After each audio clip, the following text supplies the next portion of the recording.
Halo guys, kembali lagi bersama gue Nandi.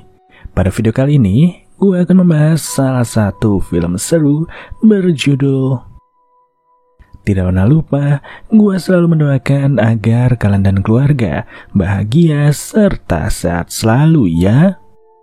Saat film dimulai, kita ditujukan kepada seorang reporter Yunani yang didatangi oleh seorang pria, di mana ternyata pria misterius itu datang memiliki sebuah maksud, yaitu sengaja datang untuk membeberkan dokumen skandal terkait Presiden Yunani. Semua data pun langsung ia foto secara cepat agar berita ini bisa menjadi breaking news. Tapi faktanya, berita yang akan meledak adalah berita terbunuhnya reporter itu. Secara cepat, kabar ini menyebar kemana-mana dan membuat Presiden Yunani langsung memberi komentar. Apalagi di sebelah jasad si reporter terdapat dokumen-dokumen penting terkait skandalnya. Had such murder in Europe. The first sparking protests across was an outspoken critic of US intelligence activities abroad. Lalu, scene beralih kepada seorang petugas CIA junior bernama Kate, di mana ia akan fokus kepada si pelaku pembunuhan. Dengan menyelidiki info ini seorang diri, tak ada satupun yang percaya bahwa Kate akan mendapat fakta baru.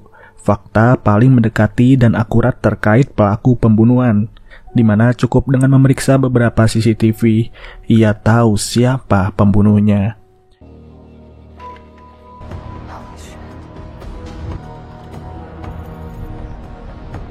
Diketahui, pria itu bernama Viktor Radek dan ia adalah mantan prajurit CIA terbaik. Kabar ini cukup mengejutkan si kepala CIA, di mana ia awalnya tak percaya. They never found his body. Our guys already combed this. Why are you wasting my time? Because they missed this. Nah, dari situlah adegan berpindah ke kota Philadelphia. Di hiruk-pikuknya kota ini, kita akan fokus kepada seorang pria bernama Val. Pria yang saat ini harus mencari proyek di tiap-tiap bangunan yang belum jadi. Karena ternyata ia harus bekerja sebagai tukang perapi batu bata demi bisa makan. Awalnya Val ditolak terus oleh mandor setempat. Namun akhirnya ia diberikan kesempatan untuk membuktikan kerapiannya dalam menyusun bata. Ya, dengan alat yang ia bawa sendiri, Val nggak mau mengecewakan mandornya. Ia pun langsung bergerak cepat sembari panas-panasan demi mendapat sesuap nasi.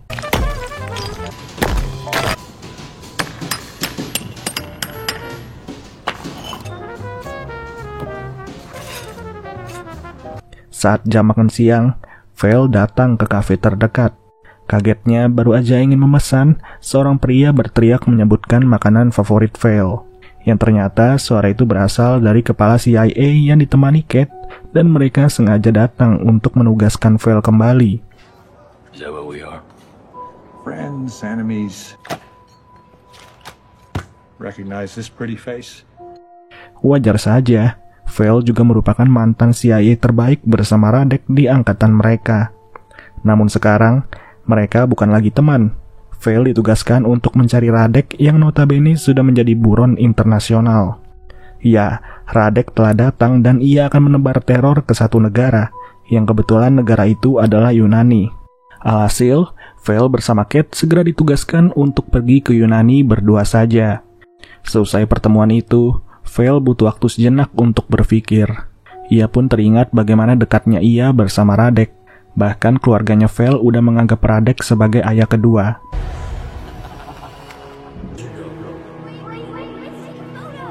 Namun, waktu berpikir ini harus diganggu secara tiba-tiba, di mana Val mendapat serangan dari dua senjata yang cukup terasa melukainya. Mau apa lagi? Sembari diiringi hujan, perlawanan harus dilakukan. Secara cepat, Val mengandalkan kacamatanya sebagai spion agar kedua musuh bisa terlihat keberadaannya.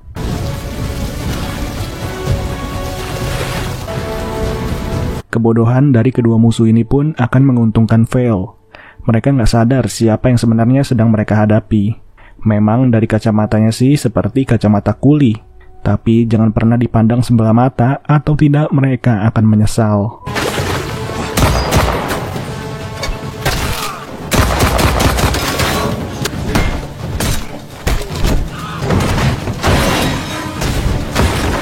Sudah cukup puas, satu pria sengaja diseret oleh Vale ke dalam lubang cor. Ia senang sekali untuk membuat pria itu terkubur di situ. Dimana ketika waktu yang tepat tiba, tak ada yang lebih indah selain mewujudkan keinginannya. Tapi, keinginan Vale ternyata masih belum usai. Ia masih harus menghadapi satu pria yang ternyata belum tewas. Nah, menantangnya, musuh itu berani melawan.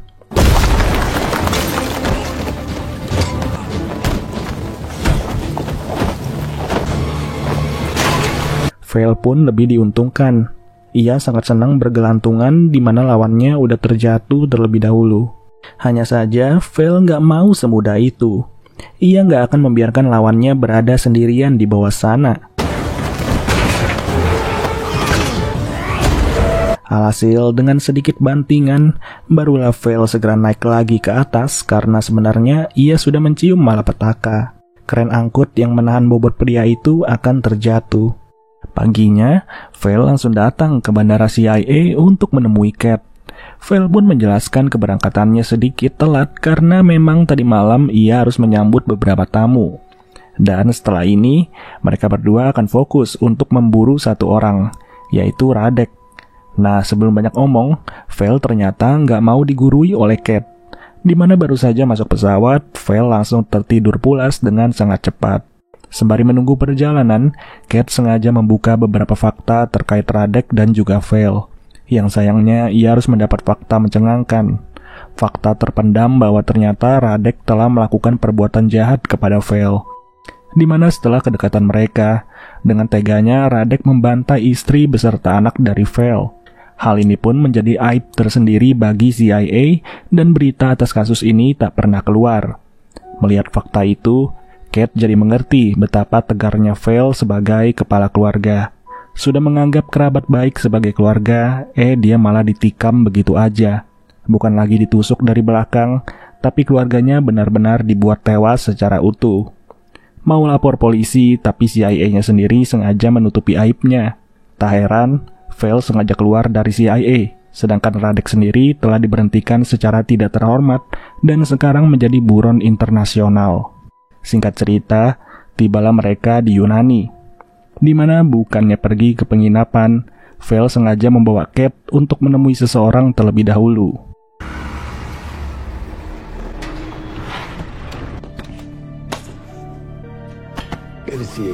Vale sengaja datang untuk menemui rekan lamanya yang bernama Patricio. Patricio ini adalah pemasok sejati bagi Vale selama ia aktif menjadi CIA. Tak heran, di tempatnya Vale akan disokong beberapa equipment. Patricio sudah merencanakan beberapa trik penyamaran agar Cat bersama Vale bisa bergerak bebas. Awalnya mereka menebak-nebak memangnya penyamaran seperti apa. Tapi ternyata mereka berdua akan dibuat chemistry-nya seolah-olah sepasang suami istri yang sedang berlibur ke Yunani. I'll take this one.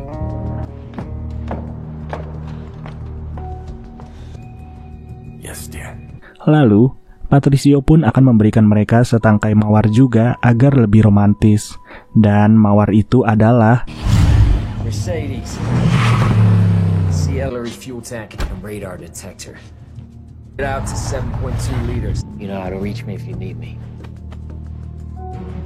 Hingga tiba saatnya, mereka pun sampai ke kota tujuan bernama Thessaloniki.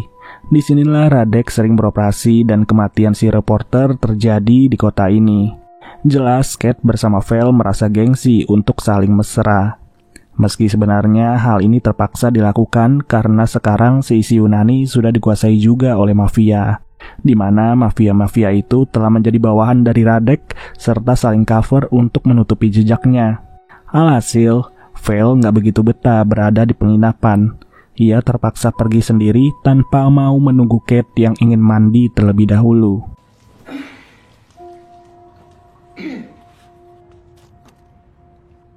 Vale? Ternyata, Vale sengaja pergi untuk menemui kerabat lamanya.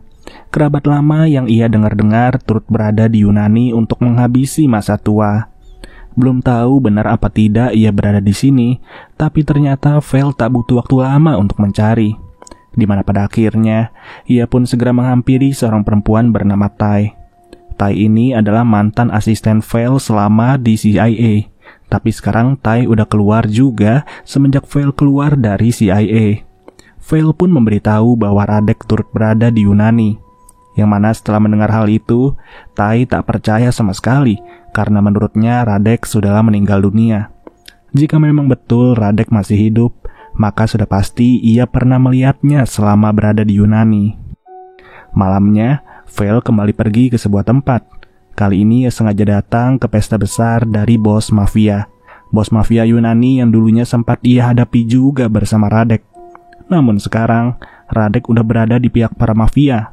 Tapi hal itu tidak membuat Vale gentar untuk menatap langsung bos mafia di markasnya. Mau itu ada banyak pengawal sekalipun, Vale hanya ingin mengetahui keberadaan Radek. Tapi sayang, selama Vale bertanya, si bos mafia nggak mau menanggapi sama sekali.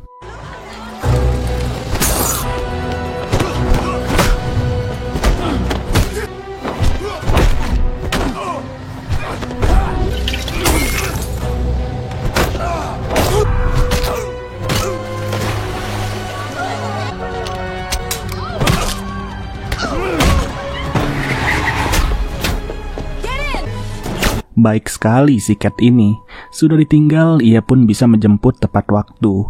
Karena ternyata sedari tadi Cat diam-diam telah membuntuti Vale, yang ujungnya ia pun dibuat tersipu setelah dipuji oleh Vale. Lalu, Vale tahu betul bahwa setelah party seorang bos akan bermain wanita. Nah, kesempatan ini akan menjadi peluang besar untuk bisa menyelinap masuk demi mencari bukti-bukti terkait Radek. I've got photos and a map of Emporio Square downtown. Anything? Berbeda dengan Kate yang lebih mengandalkan data dan juga laptop, Vale justru tertarik dengan tekstur bata yang tersusun di tempat itu. Ia pun yakin betul bahwa susunan bata ini tak dibuat untuk menopang bangunan. Ya, awalnya si Kate meragukan kemampuan Vale. Tapi setelah diperhatikan lebih dalam,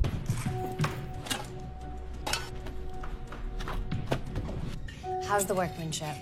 benar saja apa yang diduga Vale semakin jelas, di mana sesuai dugaan, salah satu batu bata berfungsi sebagai laci rahasia dan mereka pun menemukan data-data terkait jejak Radek.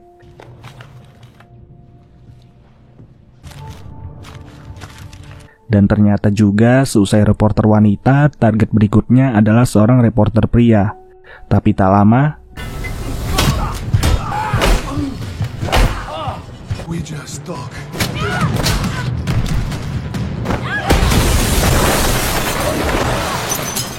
bos mafia itu benar-benar murka karena ruangannya udah disusupi. Tapi Vale tak akan pulang sebelum semua selesai.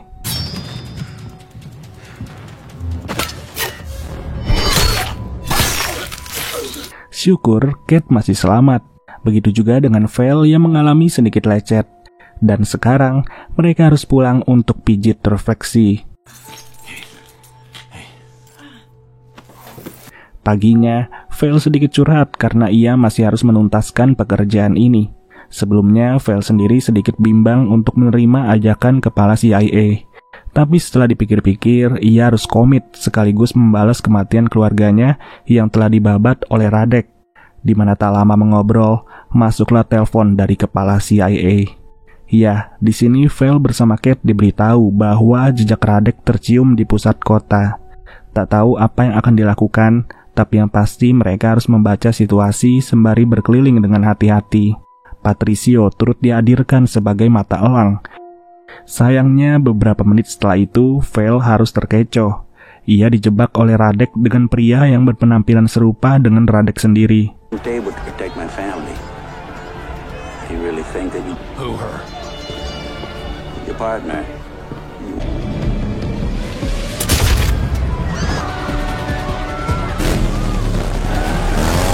Dan ternyata Radek baru saja membunuh seorang reporter pria yang selama ini sudah menjadi target. Tapi Vale nggak akan tinggal diam begitu aja.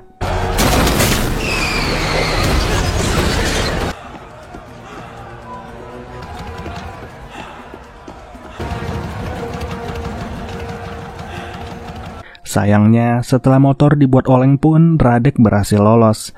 Ia bisa kabur dengan sangat cepat, sampai-sampai Patricio hanya mendapatkan satu benda, yaitu sebuah laptop yang dibawa Radek dan saat ini telah rusak total. Ya, benar-benar dikerjai dan terasa dipermainkan. Cat sendiri cukup kecewa dengan Val karena ia bertindak ceroboh dalam mengawasi. Malamnya, Val sengaja datang ke markas Patricio karena Patricio sudah janji untuk memperbaiki laptopnya Radek. Namun setelah dipantau, ada yang aneh. Sudah 2 jam lamanya Patricio tidak keluar.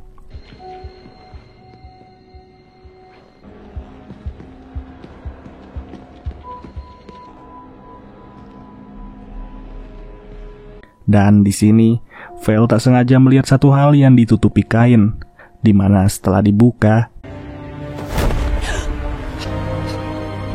betul sekali, itu adalah Patricio yang telah tewas digantung dan jasadnya pun telah dialiri listrik beserta dipasangi sebuah peledak. Beruntung, Val menyadari hal itu, yang ujungnya Cat segera bertindak.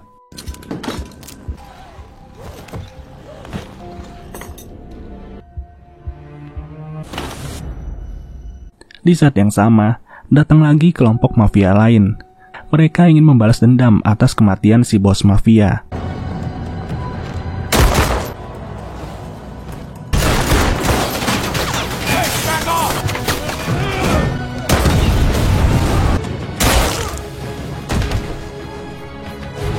Mudah sekali bagi Val untuk membabat habis.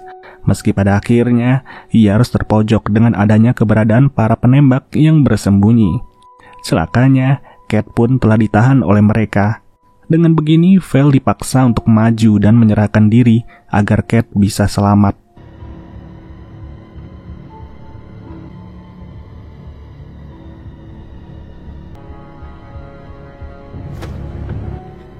I'm sorry, Val. Secara cepat, Cat segera disuruh menunggu di mobil, sedangkan Val akan menuntaskan satu gerakan lagi, di mana sebelumnya Val sempat mengambil sesuatu dari jasadnya Patricio. Ya, ledakan itu pun terlihat jelas oleh Cat. Cat udah pasrah aja sembari mengira jikalau Val sudah tewas.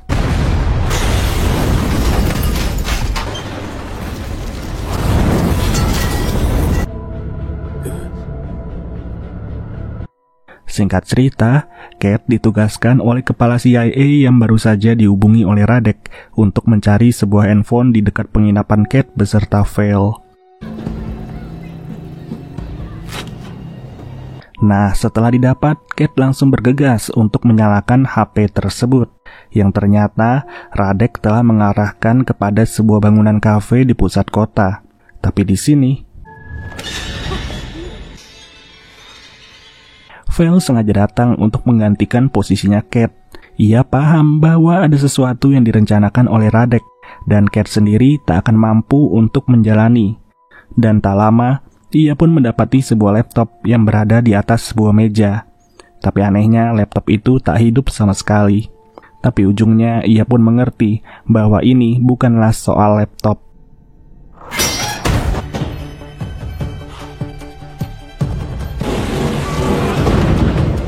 Beruntung, peledak itu berhasil diantisipasi dan Val masih selamat dari ledakan dahsyat.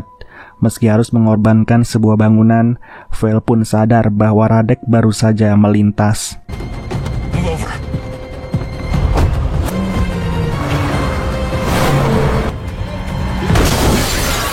Brace yourself. What? Brace. Dengan ditabraknya Radek, Val cuma bisa berharap ada kepastian atas tewasnya Radek. Tapi lagi-lagi, semua itu masih berupa harapan, karena faktanya Radek berhasil lolos. Dengan begini, Val langsung fokus kepada kumpulan demonstran. Demonstran yang saat ini sedang berdemo untuk menurunkan si presiden. Namun justru, mereka semua nggak sadar bahwa ada Radek yang sedang menyamar sebagai kameramen. Padahal aslinya di atas kamera terdapat sebuah senapan. Ya, apa boleh buat, satu-satunya orang yang menyadari hal itu hanyalah Val. Dan di tahap inilah ia harus berlomba dengan waktu, di mana ujungnya Val dimudahkan oleh keberadaan satu barang terkait konstruksi, yaitu sebuah palu. They're publishing articles condemning the United States. Di saat tembakan akan ditujukan, dalam sepersekian detik, Val mampu berbuat.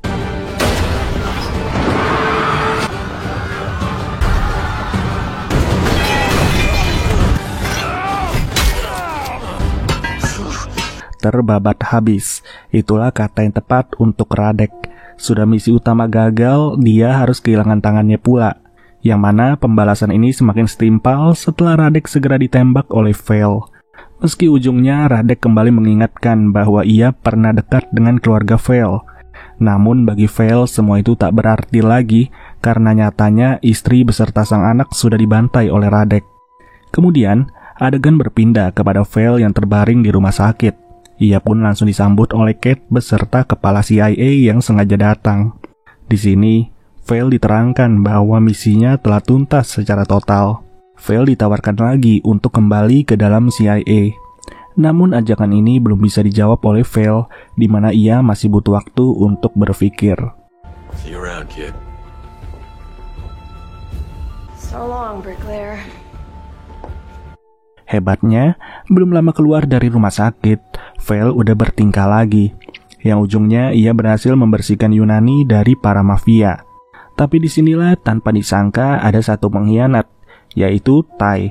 Ternyata selama ini Tai sudah bekerja sama dengan Radek, yakni menjadi asistennya. Meski pada akhirnya